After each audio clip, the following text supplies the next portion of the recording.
be addressed, and the creation of sustainable humanitarian corridors is the need of the day. We welcome the international community's efforts in that direction. India itself has delivered shipments of relief material to Gaza and contributed to the UNRWA. On the issue of Palestine, There is a visible human crisis in Gaza. ये फ़लस्तीन के Gaza शहर में visible human crisis की बात की S जे शंकर ने। और दुनिया में जब दहशतगर्दी की बात आती है, मुसलमान छोटा सा धमाका करे तो दहशतगर्दी। इसराइल फ़लस्तीन के निहत्ते बच्चों, ख़वातीन और राह चलते लोगों पर बमबारी करता है। उसके बारे में दुनिया खामोश, और ख़ासतौर पर मुस्लिम ममालिकों की जो खामोशी है, बहुत से लोग सवाल उठाते हैं। तुर्किया पे सवाल उठाते हैं, सऊदी पे सवाल उठाते हैं, और जो मुस्लिम कंट्रीज, डेवलप्ड कंट्रीज, उन पे सवाल उठाते हैं। खासतौर पे मुसलमानों को एक उम्मीद रहती है कि कहीं न कहीं कोई बात करने वाला है। लेकिन मुसलमानों के ये जो बड़ी कंट्रीज हैं, जो बड़े बड़े डेवलप्ड मुसलमानों की कंट्रीज, जहाँ जिनकी कोई वैल्यू है दुनिया में, यूजुअली मुस्लिम ब्लॉक्स ने, मुस्लिम कंट्रीज ने अपना हाल ऐसा कर रखा है, वैल्यू उनका उतना नहीं है। लेकिन फिर भी कहीं न कहीं कुछ मामला को लेकर हम सऊदी अरब को कह सकते हैं कि उसका थोड़ा सा वैल्यू है दुनिया में, बिकॉज ऑफ द हमारी सेंट्रल प्लेस है मुसलमानों की। साथ में तुर्किया की थोड़ी सी भी उसकी जो डेवलपमेंट आई है वहाँ पे, तो ये बरगान ने जो एक नया डायमेंशन लाया है वहाँ का, तो कुछ न कुछ उसकी अहमियत बनती है। बाकी दुनिया का कोई मुसलमान मुल्क जो है वो अपनी अहमियत न जता सकता है, ना भी उतनी हिम्मत कर सका है। तो उन ममालिक के हवाले से भी मुसलमानों के अफसोस रहता है कि आखिर ये क्या है। और कहीं न कहीं हिंदुस्तान में जो चाहे 25 करोड़ के करीब मुसलमान हैं, हिंदुस्तान की सरकार पे मुसलमानों का उम्मीद है कि एक जो हिंदुस्तान की पॉलिसी रही है, नो वार की पॉलिसी, उसके साथ साथ जो टेररिज्म है या उसके साथ साथ जो ह्यूमन राइट्स वायलेशन है, उस पर हिंदुस्तान की एक ओपन पॉलिसी है कि ये किसी भी सूरत में बर्दाश्त नहीं की जाएगी। तो बहुत सी दुनिया के ममालिक जो हैं, उनमें मुस्लिम ममालिक, मुस्लिम अवाम, नॉट ममालिक, मुस्लिम लोग जो हैं दुनिया के, वो उस पर नजर रखें। और कल खुद ईरान के वजीर खारजा ने बताया कि इंडिया के जो सदर हैं और उसके साथ साथ जो ईरान के सदर हैं, उनकी जब ब्रिक्स की साइडलाइंस में मुलाकात हुई थी, तो उस दौरान फ़लस्तीन या दो तरफा ताल्लुकात सब पे उसमें जो है ताउन की बात हुई थी और सलाहियतों को आगे बढ़ाने की बात की थी। अमीर अब्दुल अहियान जो ईरान के वजीर खारजा हैं, उन्होंने गाज़ा और फ़लस्तीन की सूरत का भी इस पर जिक्र किया, और दोनों ममालिक ने गाज़ा में जो नस्ल कुशी हो रही है इसराइल के हाथों, उसको ख़त्म करने की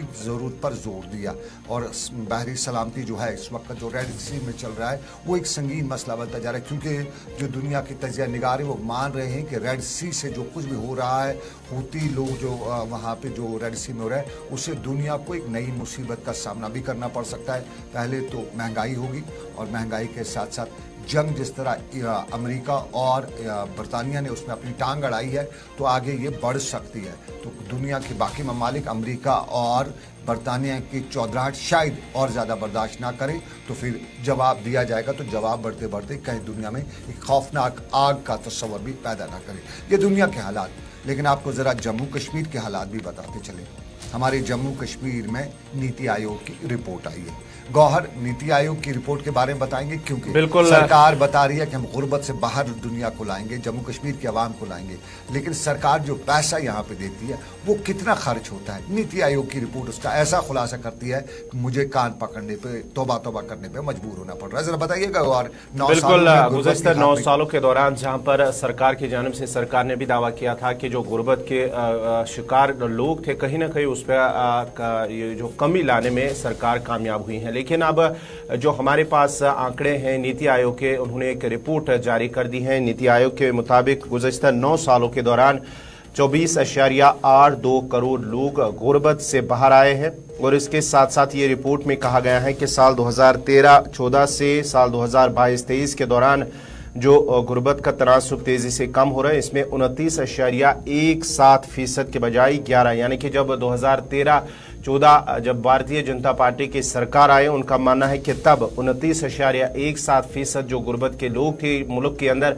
उसमें अब साल 2023 के आखिर पर, यानी कि अब 2024 में हम दाखिल हो चुके हैं, तो 11.28% हो गया है। यानी कि कुल मिलाकर अगर देखा जाए तो 24.82 यानी कि 25 करोड़ लोग गुर्बत से बाहर आए हैं। साल 2005-6 के दौरान अगर हम बात करेंगे तो हुकूमत का मानना है कि हमने इस पर काबू पाने की बहुत हद तक कोशिश की है और इस पर काबू पाने में कहीं ना कहीं हम कामयाब हुए हैं। और नीति आयोग की जानिब से जो आंकड़े जारी कर दिए गए हैं, उसमें कहा गया है कि 5.94 करोड़ लोग गुर्बत से बाहर निकल आए। इसके साथ साथ ही अगर हम बिहार की, उत्तर प्रदेश की हम बात करें तो बिहार की भी बात करेंगे, जहां पर 3.77 करोड़ लोग जो गुर्बत से बाहर आए। उसके साथ साथ ही मध्य प्रदेश में 2.30 करोड़ लोग गुर्बत से बाहर आए और राजस्थान में भी 2.30 करोड़ लोग गुर्बत से बाहर आए। यानी कि मरकजी सरकार और नीति आयोग का मानना है कि हम गुर्बत से बाहर आए और इस पर काबू पाने के लिए जिस तरह से पहले 29 जो आंकड़े थे साल 2013-14 के दौरान, वो अब आहिस्ता आहिस्ता कम होती जा रही है और 11 पर ही वो अब 2024 के दौरान आ गई हैं। यानी कि कहीं ना कहीं गुर्बत पर काबू पाने में सरकार कामयाब हुई है। ये नेशनल लेवल की बात, नेशनल इंडेक्स मध्य प्रदेश, उत्तर प्रदेश, बिहार या दूसरी रियासतों में नीति आयोग की रिपोर्ट के मुताबिक जो गुर्बत की लाइन है, गरीबी की रेखा जिसे आमतौर पे कहा जाता है, उस रेखा से कहीं ना कहीं उसकी बेहतरी नजर आ रही है, वो रेखा ऊपर चढ़ रही है। तो ये ब्यूटीफुल, अच्छा है मुल्क कहता ही।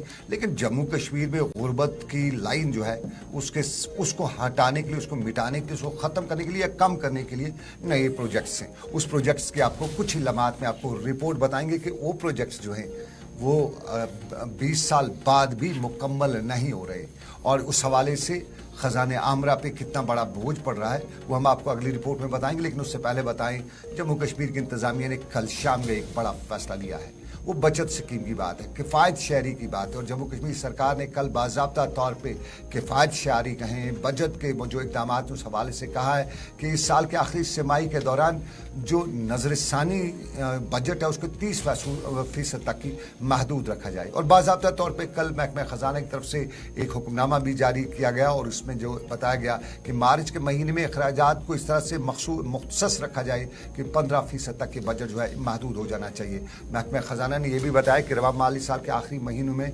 अदायगी सिर्फ उन कामों के लिए की जाए जो सही तरीके से अंजाम पा चुके हैं और पहले से खरीदे गए सामान और जो दूसरी चीज़ें उन्हीं की अदायगी की जाए। नया सामान फिलहाल खरीदने की ज़रूरत नहीं है। इस माह के आखिरी महीने में अशिया और खदमात की खरीदारी पर अखराजात से परहेज़ किया जाए और इस बात को यकीनी बनाया जाए कि कोडल फॉर्मेलिटीज़ पे अमल किया गया है, कोई इधर उधर का खर्चा नहीं हुआ है। फाइनेंशियल एडवाइजर्स को बताया गया कि अपने मुतलका महकमों में खसूसी तौर पर इस पर निगरानी करें और जो लीव ट्रांसमिशन है, ELTC होता है, POL होता है, ट्रैवल होता है, इश्तिहारात होते हैं और फिर हॉस्पिटलिटी जिसे आमतौर पर मेहमान नवाजी कहते हैं, या इस तरह की इस पे जो मखसूस रकूमात हैं उसमें अब 10% तक की जो कटौती है वो रखी गई है। और सरकार बचत की बात करते हुए बता रही है कि कॉन्फ्रेंसेज हो रही हैं, सिम्पोजियम हो रहे हैं, वर्कशॉप हो रही हैं और इन कॉन्फ्रेंसेस, वर्कशॉप्स या मेले इस तरह का ये जम्मू कश्मीर से बाहर करने की बिल्कुल इजाज़त नहीं है। अब जम्मू कश्मीर की सरकार कोई भी कॉन्फ्रेंस बाहर रियासत से नहीं कर सकती है और अगर जम्मू कश्मीर में भी करेगी तो फिर किसी भी जो होटल्स वगैरह में 5 स्टार्स में की जाती थी,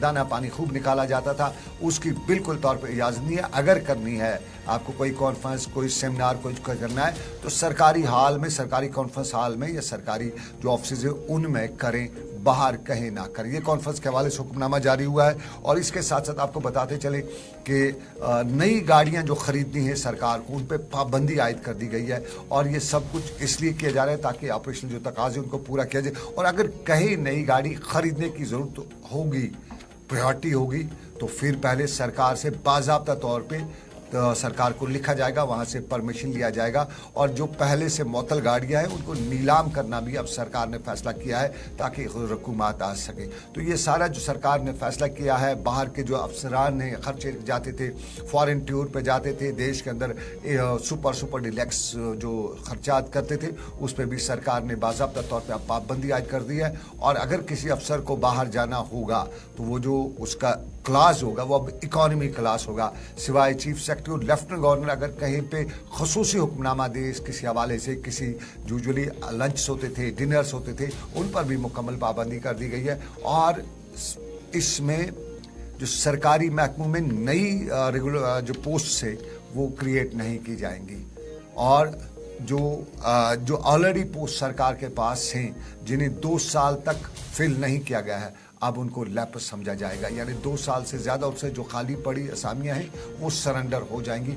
अब नई क्लियरेंस उस पर नहीं होगा। तो ये एक बहुत बड़ा फैसला है कल का, और इसी फैसले के साथ कहीं न कहीं इकोनॉमिक कॉरिडोर जो हमारा है उस पर बड़े सवाल उठ रहे हैं कि क्या पोजीशन है हमारी, क्योंकि पैसा हो तो माल मुफ्त हो तो दिल बेरहम हो जाता है, खर्च करने में मज़ा आता है। जब पैसा नहीं हो तो फिर खर्च कहाँ से करेगा, फिर कहीं ना कहीं बचत करनी है। तो कुछ ऐसे मामला दिख रहे हैं जिसे लग रहा है कि पैसा नहीं। और आपको याद होगा हमने परसों भी एक रिपोर्ट में बताया था कि आपकी बार हज कोटा जो जम्मू कश्मीर को मिला है वो भी भरा नहीं गया है, और उसकी सबसे बड़ी वजह जो हमारी इकोनॉमिक कंडीशन है।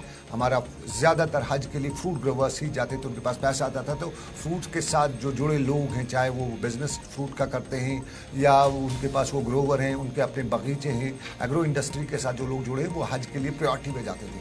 अब की बार हमारी एग्रो इंडस्ट्री भी उतना नहीं पनप सकी है जिस तरह अंदाजे किए जा सकते हैं, और फिर हमारा टूरिज्म सेक्टर भी कहा जाता है बड़ा टूरिज्म आ गया है, लेकिन शायद कहीं न कहीं अभी बहुत कुछ करने की ज़रूरत है, या अभी बहुत कुछ आगे बढ़ने की ज़रूरत है। यही वजह है कि यहाँ पे अब हज से लेकर दूसरे मामला पे सरकार भी किफ़ायत शारी की बात कर रही है, आम लोगों को भी बता रही है कि किफ़ायत शार बनिएगा, न जाने आने वाला वक्त कैसा होगा। और आने वाला वक्त हमारे यहाँ महकमे मौसमियात ने आज हमारे PHE डिपार्टमेंट ने बाज़ाब्ता तौर पे एक अलर्ट भी जारी कर दिया है कि पानी के हवाले से हमारे आने वाले दिन अच्छे नहीं हैं, और बिजली के हवाले से ख़ास तौर पे सोलर लाइट के हवाले से क्या अच्छे दिन आएंगे ये बताएंगे मेरे साथी गौर।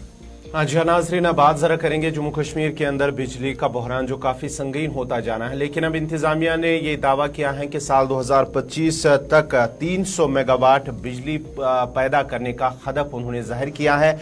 अब माना जाता है कि जो जम्मू कश्मीर के अंदर करीब 20,000 सरकारी इमारतों की छतों पर शमसी तवानाई के पैनल यानी कि जो सोलर पैनल्स हैं वो लगाए जाएंगे, जिससे करीब साल 2025 तक 300 मेगावाट बिजली पैदा की जा सकती हैं। और इसके जरिए जो बिजली का बहरान है जम्मू कश्मीर के अंदर, खास तौर पर जो विंटर्स के अंदर जम्मू कश्मीर के अंदर और वादी कश्मीर के अंदर बिजली का बहरान रहता है, उसकी वजह से उस पर काबू पाने में कहीं ना कहीं इंतजामिया इस पर काबू पाने में कामयाब हो सकती है, और नजर आ रहा है कि 2025 के दौरान इस पर काबू पाया जा सकता है।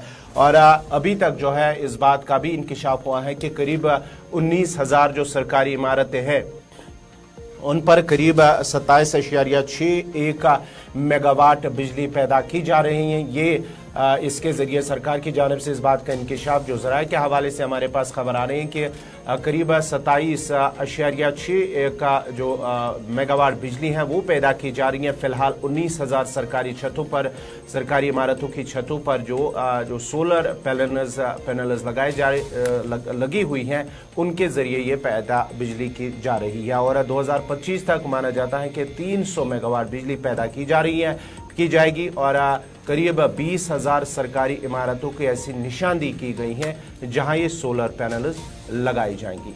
देखिए बिल्कुल हमारे यहाँ जिस तरह से सरकार के आदाद शुमार हैं कि लगभग 600 मेगावाट जो है सरकारी इमारतों के लिए, जिसमें अस्पताल आते हैं, हमारे कॉलेज आते हैं, यूनिवर्सिटीज आते हैं, स्कूल आते हैं, स्ट्रीट लाइट्स वगैरह, उनके लिए 600 मेगावाट बिजली की ज़रूरत होती है। तो ये बिजली की जो 600 मेगावाट में से अगर 300 मेगावाट ही कहीं न कहीं सोलर पैनल से फिल की जा सकती है। और हमारे यहाँ बड़ी खुली जगह हैं, हमारे यहाँ बिल्डिंग से हर कोई अपने मकान पे सोलर पैनल लगा सकता है। तो ये इंपॉर्टेंट इशू है। सरकार को एक जो मंसूबा है 600 मेगावाट का यहाँ पे इस वक्त जो सरकार को ज़रूरत है उसको कहीं न कहीं कूप अप किया जा सकता है। और ये हमारे यहाँ बिजली पे सबसे ज़्यादा जो खर्चा भी होता है, क्योंकि जम्मू कश्मीर एक ऐसी रियासत है जहाँ बिजली तो है लेकिन बिजली की बचत बहुत कम की जाती है। तो एक अच्छा हम इसे कह सकते हैं सरकार पे माली बोझ है वो भी कम हो जाएगा, और साथ साथ में लोगों को राहत भी मिलेगी। सरकार का एक प्लान है, और इसमें जो हमारा एनर्जी डेवलपमेंट डिपार्टमेंट है वो इस पे काम कर रहा है, और ये बड़ी पेशरफ्त है। लेकिन एक और पेशरफ्त हो रही है, और ये है हमारे पावर हाउसेस की एक संग मील अबूर हो चुका है, और ये हुआ है वैली पावर प्रोजेक्ट्स ने दरियाए चिनाब का रुख मोड़ दिया है। ये बड़ा मामला है। दरियाई चिनाब जहाँ पे 540 मेगावाट का जो प्रोजेक्ट है उसका काम जो है वो चल रहा है, उसमें एक बड़ी पेशरफ्त कल देखने को मिली है। और एक जॉइंट वेंचर जो कंपनी वहाँ पे काम कर रही है वो फिलहाल जम्मू कश्मीर जो पावर डेवलपमेंट डिपार्टमेंट की है इसकी कंपनी है, और इन्हें बड़ा वेंचर जो है कल ये मुकम्मल कर लिया है। अजय शान के पास हम जाने की कोशिश करेंगे और हम उनसे जानेंगे कि इस वेंचर को, इस अचीवमेंट को, आप ट्विटर पे एक तस्वीर भी हमारे जो NHPC के अहदेदार हैं उन्होंने लगाई थी और इस ट्विटर की पिक्चर में बड़ी अचीवमेंट का दावा भी किया गया था और बताया था कि Jammu Kashmir power development corporation ने जो कल अचीवमेंट हासिल की है बिजली के प्रोजेक्ट में, बिजली के नए प्रोजेक्ट में, उससे एक नई मंजिल मिल सकती है जम्मू कश्मीर को। और ये संग मील जो अबूर किया है, ये वैली पावर प्रोजेक्ट लिमिटेड ने दरियाई चिनाब का रुख मोड़ा है। दरियाई चिनाब सबसे खतरनाक दरिया है, इंसानी जानों को लेने वाला दरिया है और यहाँ हादसा दरियाई चिनाब में सबसे ज़्यादा होते हैं। अजय शान के पास, अजय ज़रा हमारे नाजरीन, हमारे दर्शक, हमारे व्यूअर्स जो भी आप कहेंगे उनको बता दीजिएगा कि क्या अचीवमेंट है, कितनी अचीवमेंट है और इससे क्या, किस तरह का हौसला है वहाँ के जो लोग हैं, वहाँ के जो कारीगर हैं, वहाँ जो इंजीनियर हैं, उनका कितना बड़ा है? सनत देखिए, जो इनके पास 3 प्रोजेक्ट्स हैं जो चिनाब नदी पर बन रहे हैं, कीरू, क्वाड़ और पकड़डूल। और जो क्वाड़ है ये सबसे लेट शुरू हुआ था, लेकिन कल जो एक मेजर अचीवमेंट हुई है कि जो डाइवर्जन चैनल है जो चिनाब दरिया को डाइवर्ट करना था उसमें कामयाबी हासिल की गई है और जो नदी है उसको डाइवर्ट किया गया है। क्योंकि जब चिनाब नदी पर डैम बनाना है तो जो रन ऑफ द रिवर है, जो पानी है दरिया का, उसको कहीं ना कहीं डाइवर्ट करना पड़ता है। तो उसके लिए पहले कदम ये होता है कि एक डाइवर्जन चैनल बनाई जाती है और फिर उसमें से पानी को डाला जाता है। तो वो सक्सेसफुली उसको कर दिया गया है और उसके बाद जो अहम कदम उठाया जाएगा कि डैम की कंस्ट्रक्शन अब शुरू हो जाएगी। क्योंकि सर्दियों के मौसम में वाटर लेवल भी कम होता है और दूसरी दिक्कतें भी नहीं होती हैं, तो उसके चलते एक बड़ी कामयाबी देखने को मिल रही है कि डाइवर्जन चैनल का जो काम है पूरा हो गया और पानी जो चिनाब का है उसको डाइवर्ट कर दिया गया है और अब जो डैम का काम है वो तेजी से शुरू होगा। जैसे ही डैम बनेगा तो उसके बाद ही आगे के काम है वो होंगे। तो कहीं ना कहीं बड़ी कामयाबी है और जो लोग वहां पर काम कर रहे हैं, इंजीनियर जो काम कर रहे हैं, उनका मानना है कि जो डैम के लिए दिक्कतें आती थी पहले, अब वो नहीं आएंगी क्योंकि समय पर जो है डाइवर्जन चैनल को तैयार कर दिया गया है। जी सनम। अजय, एक चीज, आप लगभग कब तक उम्मीद है, आप बाज़ाब्ता तौर पे चूंकि डाइवर्शन हो गया, चैनल वो पानी जो है वो दूसरी साइड से चला गया, अब वो जो यहाँ पे डैम बनाने है वहाँ पे काम कब तक, इंजीनियर्स कब तक वो अहदेदार बता रहे हैं कि अब टनल इस पे जो डैम है उस पर काम शुरू हो जाएगा और कब तक ये उम्मीद लगा सकते हैं हम? देखिए, उनका कहना था कि डाइवर्जन चैनल के तुरंत बाद से हम डैम का काम शुरू कर रहे हैं और जो उसका बेसिक इंफ्रास्ट्रक्चर बनाना था वो भी उन्होंने तैयार कर लिया कहीं ना कहीं। तो आने वाले दिनों में हम देखेंगे कि जो डैम है वो जमीन से ऊपर आ जाएगा आने वाले महीनों में, क्योंकि काफी नीचे उनको उसको डिग करना पड़ता है, बेस पर निकाल पड़ती है, तो काफी मेहनत का काम है। लेकिन आने वाले दिनों में अच्छी खबरें जरूर आएगी। लेकिन यहाँ पर ये देखने को मिल रहा है कि जितने भी प्रोजेक्ट्स हैं कहीं ना कहीं जो उसको एक टाइम दिया गया था, डेडलाइन दिया गया था, कुछ वजहों की वजह से वो धीरे धीरे पीछे चल रहे हैं। लेकिन उम्मीद ये जताई जा रही है कि आने वाले कुछ सालों में ये सारे प्रोजेक्ट कंप्लीट हो जाएंगे। बहुत बहुत शुक्रिया अजय शान, बहुत शुक्रिया। हमारे साथी अजय शान कश्तवाड़ से। और बड़ी अचीवमेंट हम कह सकते हैं, एक तरह से दरिया का रुख मोड़ा गया है।